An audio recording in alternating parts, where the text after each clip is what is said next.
Le charisme est-il inné ou est-ce une compétence que vous et moi pouvons développer? Naît-on vraiment avec un certain niveau de charisme? Naît-on vraiment pour être un personnage charismatique ou est-ce à la portée de tout le monde? C'est ce que nous allons voir au sein de cette nouvelle vidéo. Après avoir analysé le charisme de Will Smith dans Diversion, après avoir analysé Tony Montana dans Scarface, je vous propose aujourd'hui un autre personnage emblématique, Harvey Specter de la série Suits. Et nous allons voir au sein de cette nouvelle vidéo des éléments de son charisme pour que vous aussi vous puissiez dans votre personnalité sociale implémenter ou non certains de ces éléments-là. Si ce personnage vous fascine, si ce personnage vous le prenez comme exemple, alors je pense que cette vidéo risque fortement de vous intéresser. Et comme pour chacun des personnages de cette série, je vous invite, si vous connaissez des personnages charismatiques, alors pas votre oncle, pas votre père, ou pas quelqu'un qui n'est pas forcément très connu, mais un personnage très connu, qu'il soit de fiction ou réel, n'hésitez pas à me le mettre dans les commentaires de cette vidéo pour que je le traite dans les prochains mois ou en 2024. Mais oui, parce que je filme les vidéos un petit peu en avance, donc j'ai déjà programmé un petit peu tout ce qui sortira sur 2023. Alors, dans cette vidéo-ci, je vous propose 7 éléments qui caractérisent et qui façonnent le charisme de Harvey Specter. Bon, si vous ne connaissez pas le personnage, c'est un des personnages principaux, si ce n'est même le personnage principal de la série Suits, avec son jeune apprenti Mike Ross. Et le premier élément qui va vraiment caractériser le charisme de Harvey Specter, c'est sa capacité de maîtriser les leviers d'influence. Les leviers d'influence, notamment sa capacité à bluffer, que l'on voit et que l'on découvre dès le premier épisode de la première série. C'est assez impressionnant. Il nous fait un petit coup de bluff avec Jessica Pearson et je vous invite à aller regarder ne serait-ce que ce premier épisode pour découvrir comment il s'y prend pour aller utiliser du bluff, pour utiliser des leviers d'influence, pour asseoir sa crédibilité et déjà paraître aux yeux des spectateurs comme le personnage le plus charismatique de la série. Donc dès les premiers instants, le scénario est fait en sorte que le spectateur puisse comprendre à qui il a affaire et qui il a en face de lui. Alors si vous aussi vous voulez utiliser les leviers d'influence, il en existe des centaines. Si je n'avais qu'un seul livre à vous recommander dans ma petite bibliothèque qu'il y a derrière, ce serait Influence et manipulation de Robert Cialdini. Bien sûr, vous retrouverez aussi les 48 lois de pouvoir de Robert Greene, qui sont peut-être un petit peu plus floues, un petit peu plus compliquées à appliquer et surtout beaucoup plus nombreuses. Moi, mon but, c'est pas de vous donner toutes les stratégies d'influence qui peuvent exister, mais surtout que vous en maîtrisiez certaines, que ce soit le bluff, que ce soit votre rhétorique, votre capacité à influencer avec votre discours. Eh bien, le meilleur livre, à mon avis, ce serait Influence et manipulation. Après, je vous invite vivement à vous renseigner à ces thématiques-là, ces sujets-là, même si vous n'êtes pas commercial, même si vous n'êtes pas vendeur, même si vous n'êtes pas entrepreneur, ça vous servira forcément dans toutes vos relations pour maîtriser certains enjeux, que ce soit les notions de temps, que ce soit les notions de rareté, que ce soit les notions d'autorité. Tout ça, ce sont des leviers d'influence. Maintenant, on passe au point 2 qui façonne le charisme de Harvey Specter. Ça va être le goût de l'élégance. Alors, pour tous ceux qui diraient qu'il est matérialiste, pour tous ceux qui crieraient au fait que ce soit quelqu'un de bling-bling, moi, je trouve plutôt que c'est quelqu'un d'élégant, de distingué, de raffiné à travers beaucoup d'éléments qu'il va consommer. Alors oui, ce sont des choses physiques, on reviendra sur des qualités psychologiques juste après, mais que ce soit dans l'appartement, il a un magnifique penthouse, que ce soit dans la décoration de son appartement, que ce soit dans l'alcool et les boissons qu'il va consommer, que ce soit dans les femmes qu'il va fréquenter, que ce soit même dans les voitures qu'il va louer tout au long du film ou qu'il va même acheter. On sent vraiment une certaine classe et une certaine élégance pour les choses qu'il va consommer. Et il me semble que je m'étais noté également, forcément, la classe vestimentaire qu'il va incarner, le costume toujours sur mesure, toujours vraiment impeccable, la coupe de cheveux. Jessica va lui faire pas mal de remarques tout au long de la série sur justement le fait que sa coupe de cheveux soit toujours parfaite, il n'y ait jamais un cheveu qui dépasse. Et bien tout ça, c'est une forme d'élégance, c'est un travail de l'élégance que vous pouvez justement vous aussi développer. Ce goût pour l'élégance va façonner son charisme et ça, c'est pas forcément quelque chose d'inné. En allant justement vous forcer à aller vouloir conquérir ces éléments-là, à aller fréquenter certains lieux, à aller consommer certaines choses, eh bien vous allez avoir ce trait de personnalité-là qui est l'élégance et le goût de l'élégance. Le troisième élément qui façonne le charisme de Harvey Specter, ça va être un élément qu'on revoit à chaque fois, pour tous les personnages charismatiques. C'est la confiance en lui qu'il va dégager. C'est un personnage qui est très confiant et je ne parle pas de l'estime qu'il va avoir, le fait d'avoir une haute opinion de soi-même. Non, je parle vraiment de la confiance qu'il va démontrer dans les challenges professionnels qu'il va rencontrer.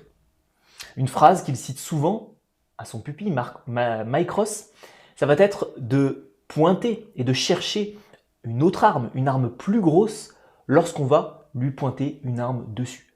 Lorsque on le met sous le coup de la menace, lorsqu'on essaye de l'intimider, eh bien, l'objectif pour lui ne va pas être de se laisser déstabiliser, mais de justement trouver une arme plus grosse pour menacer encore plus son interlocuteur.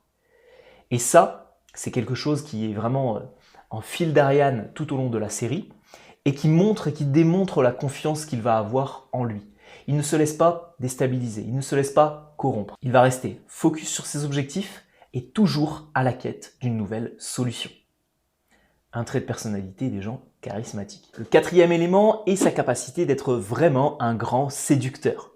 Et pas seulement avec les femmes, il va vraiment séduire en continu, que ce soit sa secrétaire, Donna, que ce soit son mentor et la responsable du cabinet, Jessica Pearson, que ce soit aussi les autres avocats avec qui il va être en confrontation.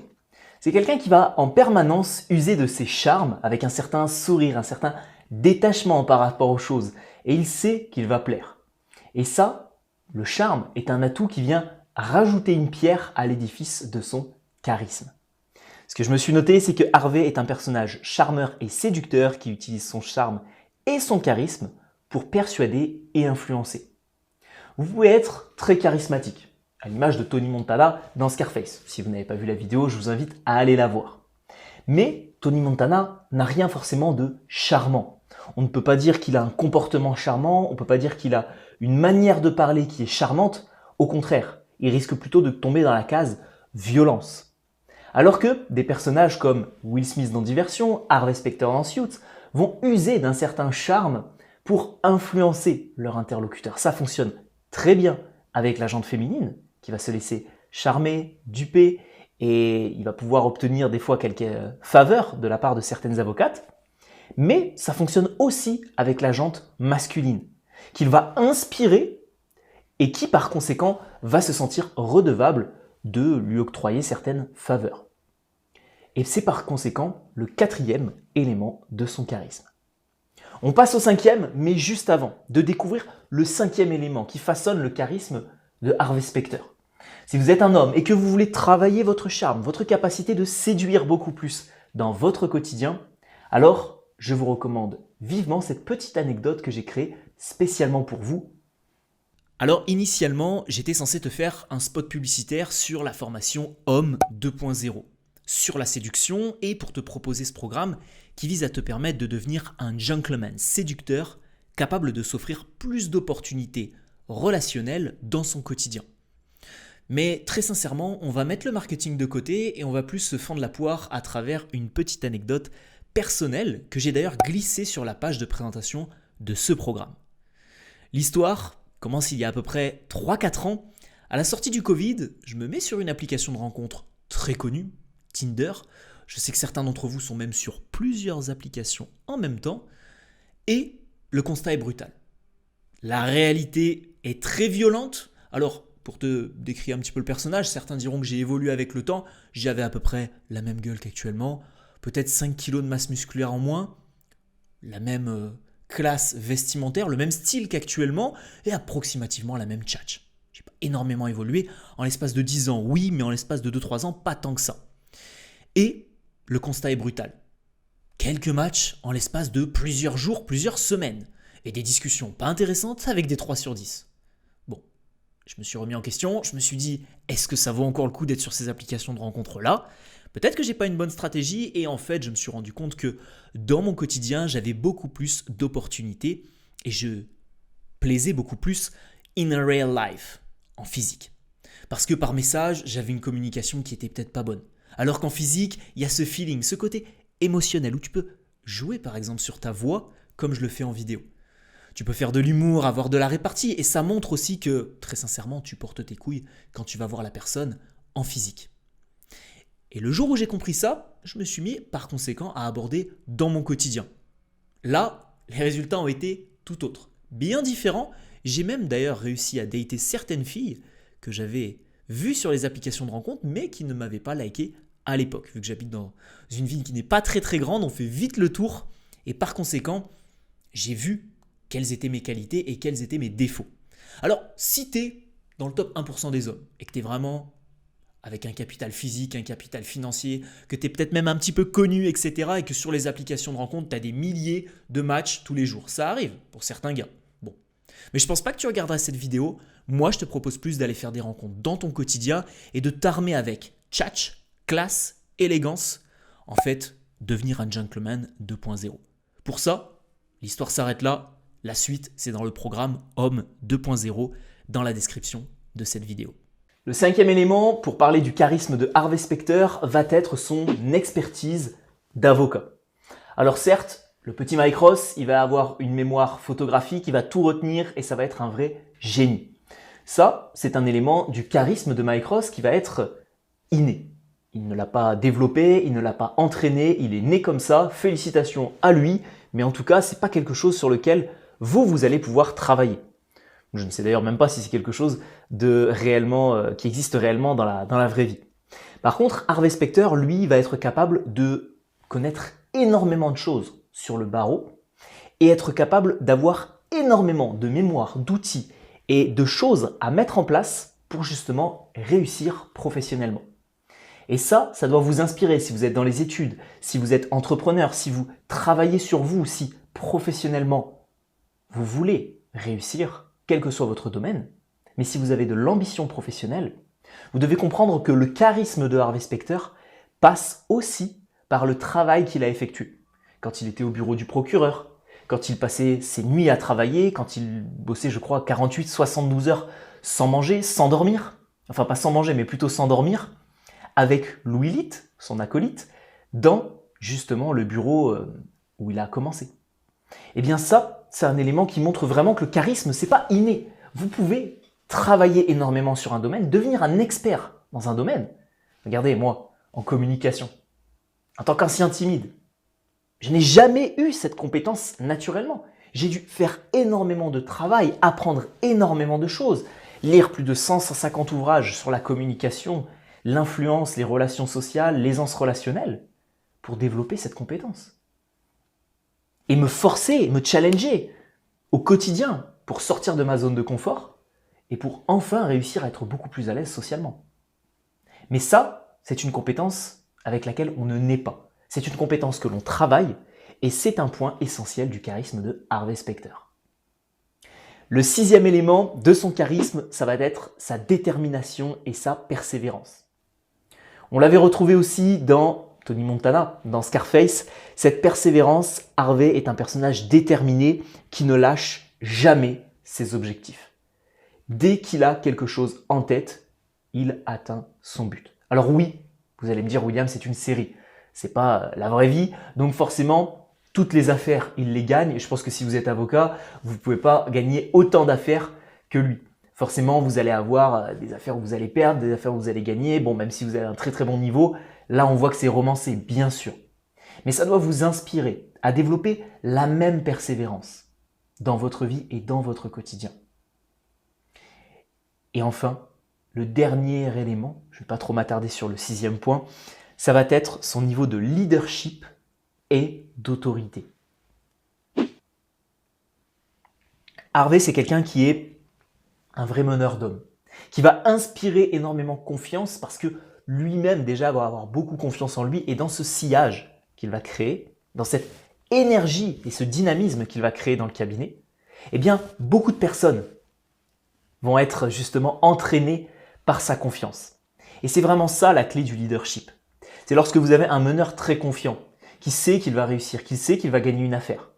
Eh bien, vous avez la secrétaire de ce meneur d'hommes qui va aussi développer sa propre confiance et être très confiante sur l'affaire qu'ils sont en train de mener de front parce que il y a le leader qui crée justement ce sillage.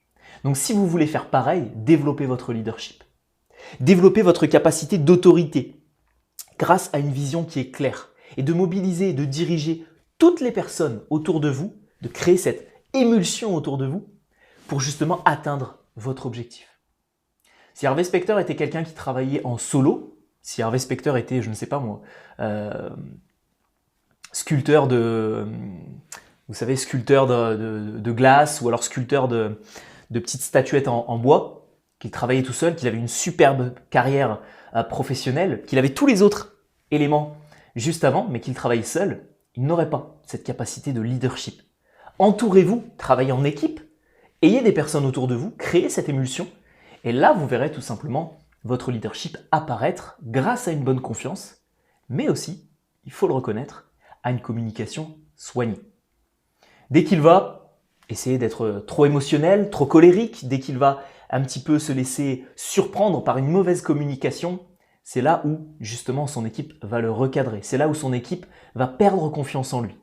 Donc faites toujours attention à votre niveau de confiance en vous et à votre capacité d'entraîner les autres, mais également à votre communication.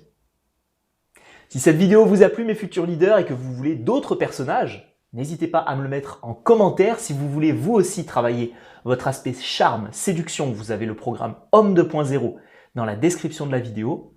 Et si vous voulez une petite formation gratuite pour avoir toujours une communication soignée et commencer à développer votre leadership, vous retrouverez ça juste ici. La formation s'appelle Master Communicant.